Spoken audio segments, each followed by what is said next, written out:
Hey, ladies and gentlemen. So I wanted to go over this. So I printed it out for you guys. So, as a trained builder, when you build something that needs a big draw, you have to build with a 1% drop. This will keep good energy and keep things cool, keep things flowing, so on and so forth. Some of you guys are running your numbers wrong. You're running 5% drops. That's how it's telling you guys that you're allowed to use 10 gauge. That is actually very wrong because you're building a machine that when you run 5% drop, you increase the current draw to it. And when the low voltage gets too low, the pump will try to compensate and pull more power because it's under voltage. So the pump's trying to get what it's supposed to get, and every time you come on and off the gun, you're telling it it's okay for the wires to only get 5% from the battery to the pump. Now, when you come on and off this gun all day long at a 5% drop, this is when you start burning stuff up, guys. If you look at the numbers, you can see at the pump you're at 11.52, okay?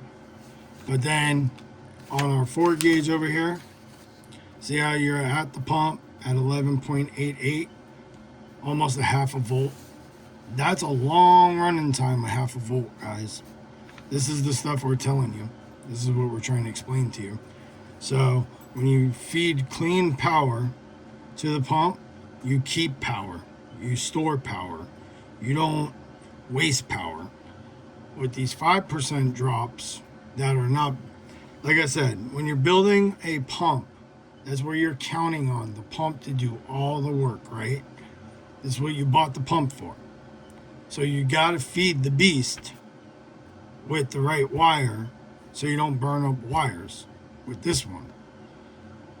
When you're counting on a pump, like I said, why would you want to give it a 5% drop? You're wasting so much energy, you're heating up. 5% drop is not meant for a pump that pulls a lot of amperage. Like I said, you've seen a couple of, one of the other builders I pointed out. I mean, his stuff is immaculate. The guy's got the build 100% correct. And this is what I'm trying to teach you guys. This is why you guys are burning up stuff.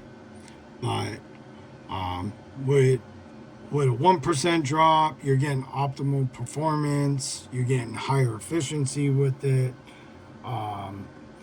You're wasting less power. The system's staying cooler. The electronics aren't overheating. There's so many factors. This is why you have to learn Ohm's law to understand what machines you're building with. Something that needs power all day long, you would never want to put a 5% drop on because you're counting on the pump to do all the work for you. So why would you cheat the pump?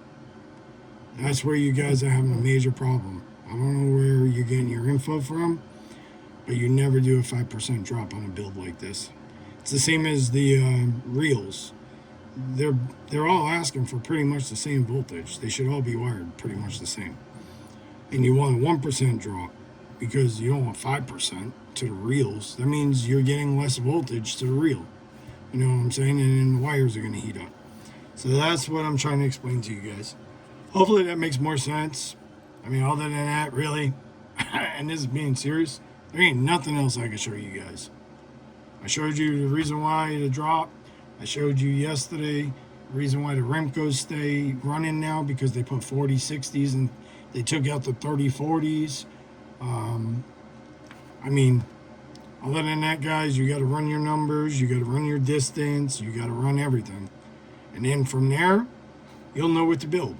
Now, if you're going to use the smallest wire, you still got to do voltage drop. Now remember, if you raise this to 13, this is going to be 12.8, okay?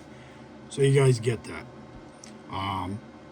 So when you're putting 2 batteries on and it's holding voltage, it's going to be over 12 volts.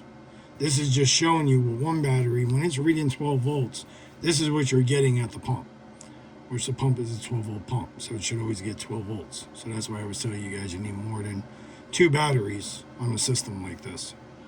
I mean, I've seen some vehicles with 6 batteries. It just depends on what kind of work you do. All right, have a good night. Hopefully that helps you out more with understanding. Maybe that's why you're getting confused that it's 10 gauge. But that would be Ohm's law. If you understood it, you would understand not to use this and only use this. So that's why I said knowledge and education comes together, guys. Hopefully this makes you a better, less stressed person with equipment. Have a good day.